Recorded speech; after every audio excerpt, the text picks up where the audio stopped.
the late summer and fall of 2001, something quite remarkable happened on the Glendale River. Over 1 million pink salmon returned to spawn. They came rolling in black waves, filling the man-made spawning channels, and then pouring out and filling the rest of the river. It was like a black highway of fish, stretching from the saltwater estuary at the river's mouth up to the lake at the river's headwaters. These fish were feeding this valley and all of the plants, animals, and insects living in it. The adult bears were able to put on hundreds of pounds of fat to feed them and their cubs during their long winter sleep.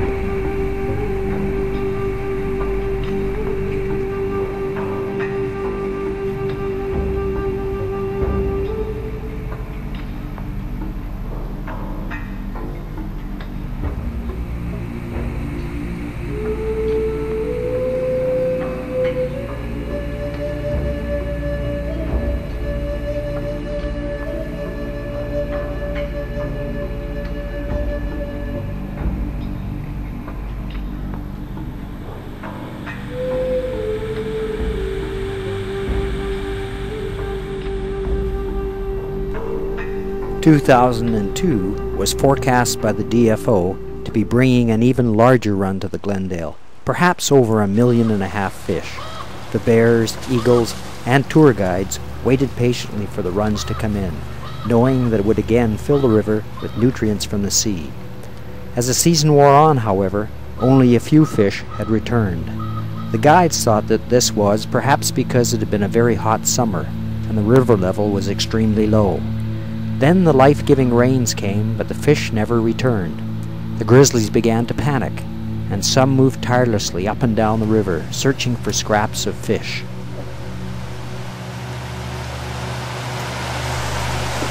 An old scrap of fish skin that a bear normally wouldn't even look at suddenly became worth risking a battle for.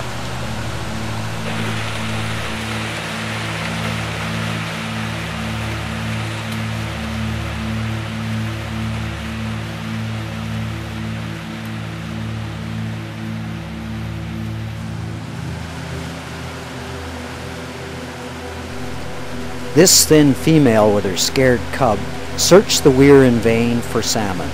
The cub clung to its mother, perhaps because it had seen its sibling killed by one of the big males who can become cannibalistic if there isn't enough food. The DFO, expecting over 5 million fish coming into the area, held a seine opening. The whole fleet caught just 12 fish. No one could say what had happened to the salmon runs. Then independent biologist Alexandra Morton spoke at a press conference where she informed the public that her research indicated that almost all of the millions of juvenile salmon which formed this run had been eaten alive by fish farm sea lice before they could even make it out to sea.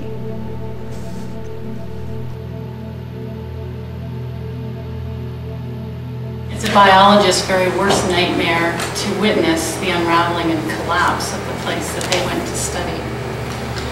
In a nutshell, what's happening is young salmon are migrating past the fish farms, and the lice that are coming off of the fish farms are killing these young salmon.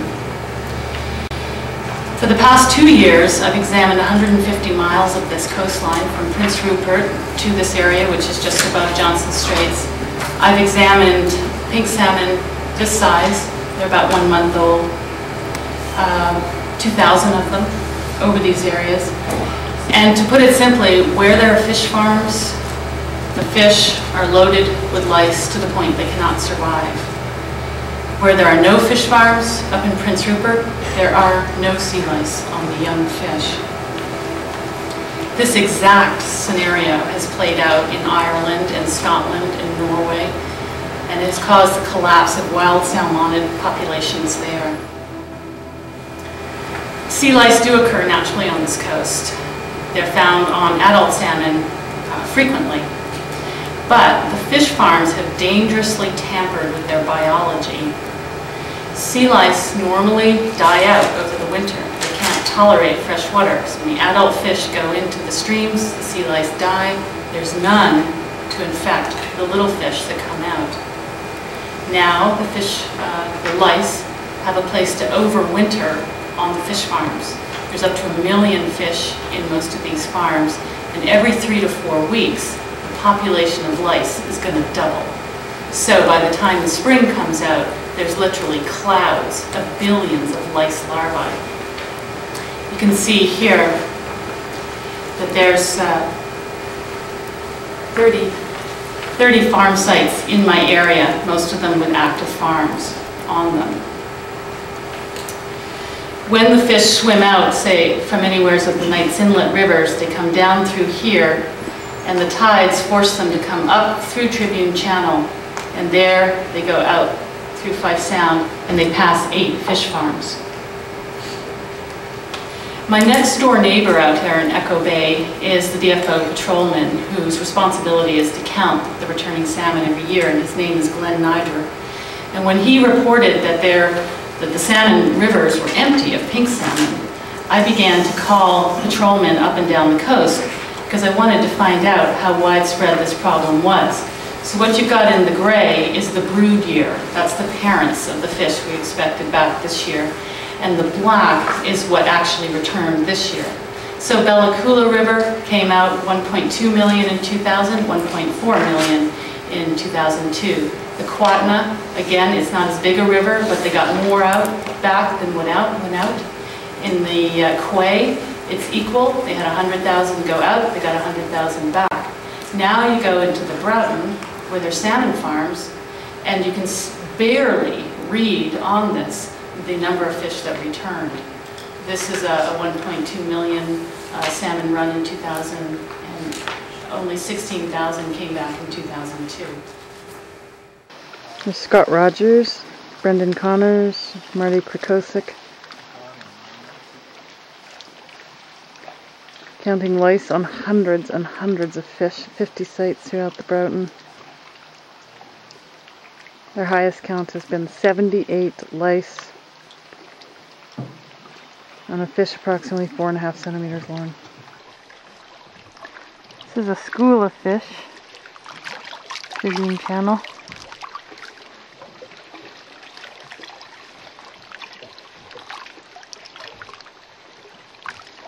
Lice are clearly visible on some of them. You can see that one hanging down below the dorsal fin.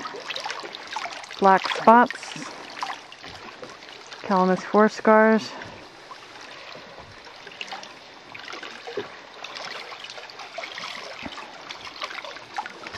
There's the school, and here's a few dying ones here.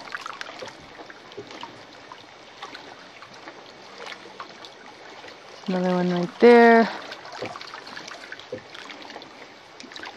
These are not healthy little fish.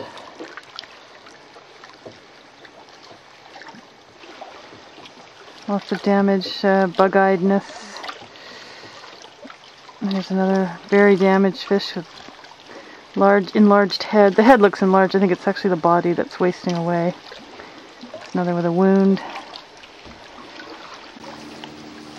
See a lot of large lice on these fish, a lot of scarring.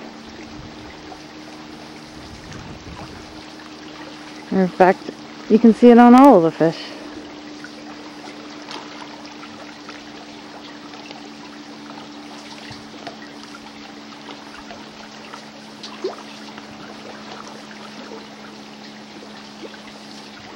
These little guys are designed to seek higher salinity, looking for salt as part of how they make it to the open ocean.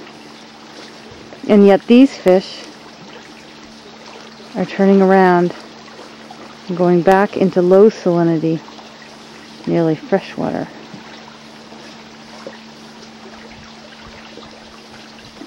This is exactly what the sea trout in Scotland and Ireland do when they meet sea lice from salmon farms.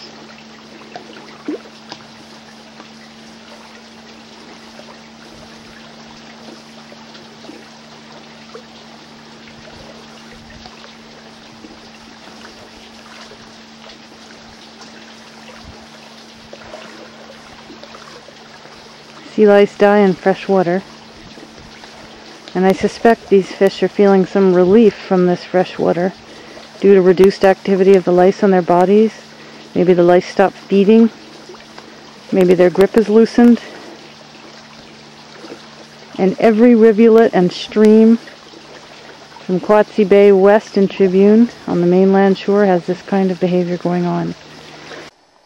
The date is May the 8th. I'm in the Birdwood Island group. I just beach seined these fish up, and these are the fish with not necessarily the most lice, but with the oldest lice.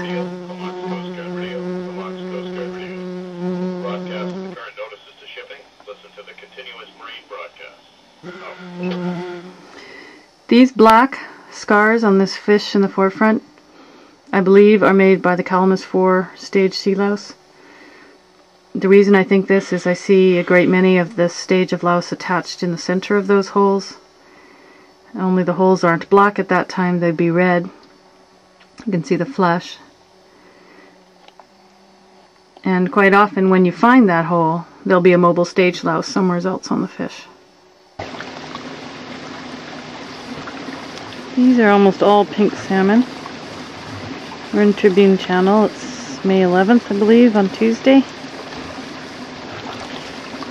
These black scars are the Calamus 4 scars.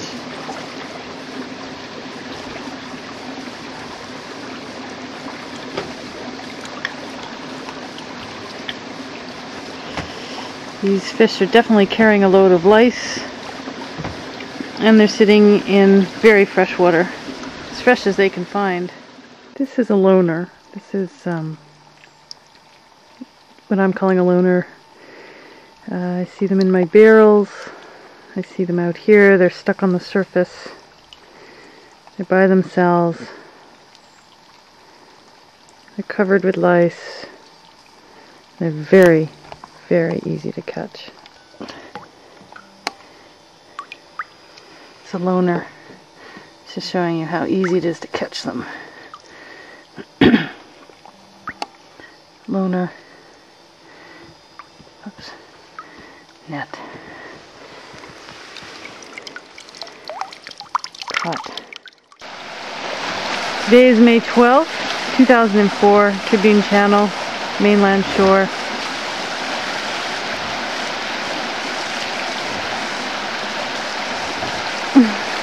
Once again, little salmon are trying to go back because they're dying in this ocean. I have never seen this before. Contrary to his biology, where he should be seeking higher salinities, this little salmon fry and his buddies trying to go into fresh water. I think this is a result of sea lice loads. I think when they get into this very fresh water, the lice lessen their activity somehow on their skin, and the fish feel immediate relief. Because this behavior is very hard to explain unless you look at Ireland and Scotland, where they found sea trout covered with lice, as these fish are, heading back into fresh water. This is not a stream that these fish can actually get up, but they're doing the best they can to get into fresh water. This is typical of fish dying with lice, the inability to get up to the surface. That's after spending, a day at the surface, but then they seem to lose ballast. There's a louse on the bottom of the bucket.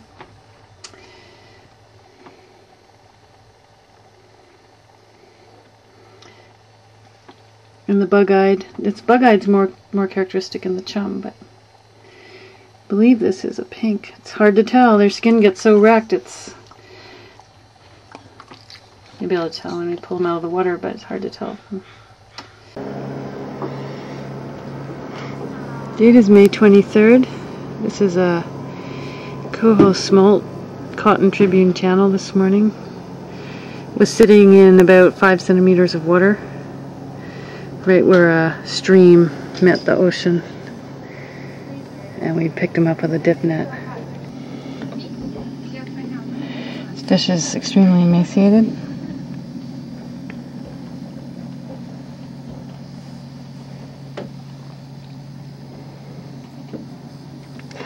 Bristling with juvenile lice and some pre-adults.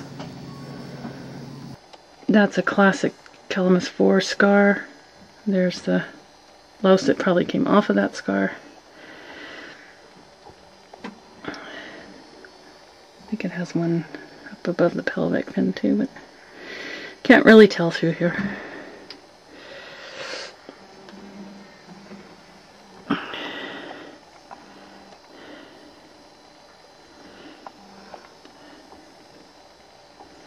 Now these fish look fairly good, but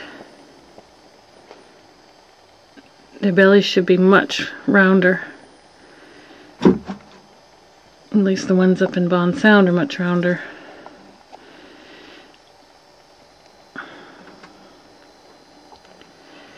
And in my experience in the barrels, fish with these lice is dead within a day or so.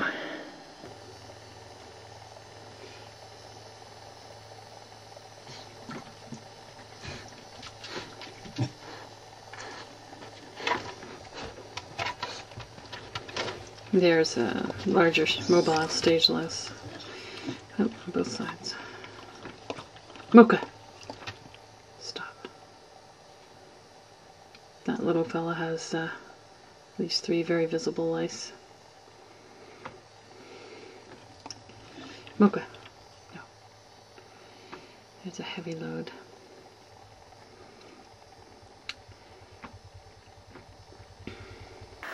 In the spring of 2003, the provincial government and the federal government put their heads together and came up with a plan called the Pink Salmon Action Plan. And they followed 11 farms along a migration route of the wild juvenile pink and chum salmon. Not all the farms actually did anything. A lot of those farms were already closed down or had IHN disease die-offs, and so it was actually just 1 or 2 farms. But the effect was that the majority of Tribune Channel and the Birdwood Islands of Fife Sound had no farm salmon in it for the spring of 2003. And so our even cycle fish who'd come in the year before put their babies to sea that spring. And for the first time in my 4 years of work, the number of sea lice per fish dropped. It dropped dramatically. It dropped from an average of about 10 to an average of just about 1 sea louse per fish. And 30% had none at all. So when I saw that, I thought, we're going to have a good run back when those fish return. Well, they're returning this year. This is the even cycle again, coming back in 2004. And there's 7 times the babies returning as there was in the adults in those rivers. So the run increased by 7. It's still way down. It's about 250 to 290,000. It should be up in the millions. But the rebound of these fish was spectacular. And the reason I believe they've come back this year is because the babies went to sea without sea lice. So this is exactly what I expected. Unfortunately, while they fallowed in 2003, in the spring of 2004 they did nothing.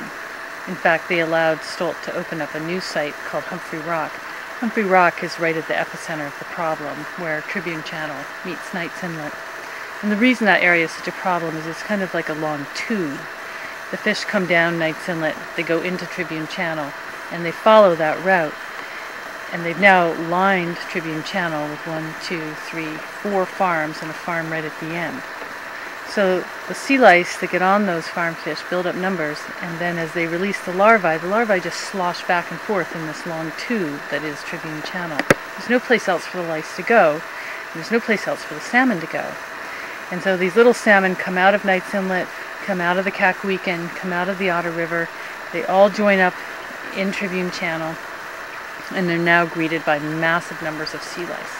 By putting a new farm in that area, Humphrey Rock, the number of sea lice apparently grew, because this spring I saw more dying fish, more lice per fish than I've ever seen since I've been doing this research. They put the fish farm in at Humphrey Rock in the spring of 2003, and so those fish matured, and by the spring of 2004 there was mature fish at Humphrey Rock, Sergeant's Pass, Glacier Falls, the Birdwood Islands, and Wicklow, all the route that was followed the year before.